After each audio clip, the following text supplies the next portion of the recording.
এবার সিদ্ধান্ত নিতে হবে, আর ভুল করা যাবে না। ইসলামী মাইন্ডের যারা আমরা আছি, আমাদের এবার যদি ভুল হয়ে যায় আগামী 50 বছর আর চান্স পাওয়া যাবে না। এটা একটা সুযোগ চলতেছে। এই জন্য এই সুযোগ, আমি ছোট, কম বয়স আমার এখনো, আমি ছোট মানুষ হিসাবে বলছি, আমার মনে হচ্ছে এই সুযোগ হাতছাড়া হলে আল্লাহ জানে আর 50 বছরে পাওয়া যায় কিনা।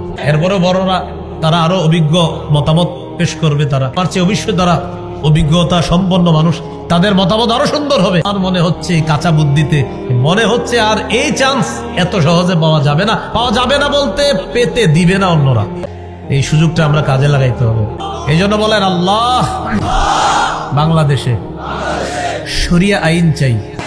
শরিয়া আইন চায় না তারা কোনো না কোনো অপরাধে অপরাধী যারা, শরিয়া আইন চায় না তারা কোনো না কোনো অপরাধে অপরাধী যারা। ওর শরিয়া আইন চাইবে না, হাত কাটা যাবে।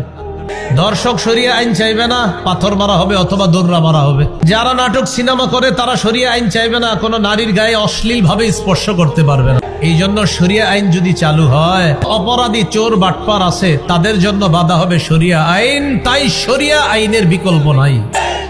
وَيُزَوَّجُ 72 زَوْجَةً مِنَ الْحُورِ الْعِينِ 72 জন হুরকে শহীদের সাথে বিয়ে দেওয়া হবে।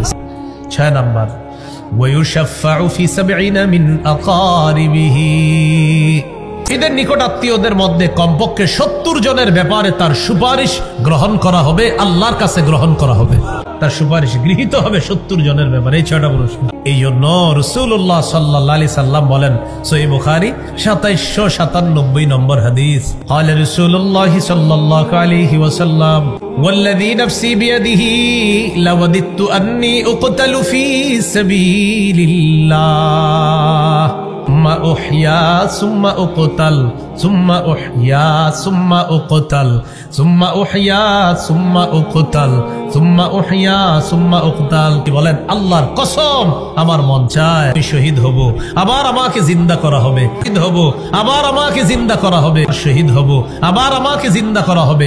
হাদিসের ভাষ্য অনুযায়ী বোঝা যায় নবী চান আমাকে যতবার শহীদ করা হবে আমি চাই ততবার আবার জিন্দা করা হোক, আবার শহীদ করা হোক।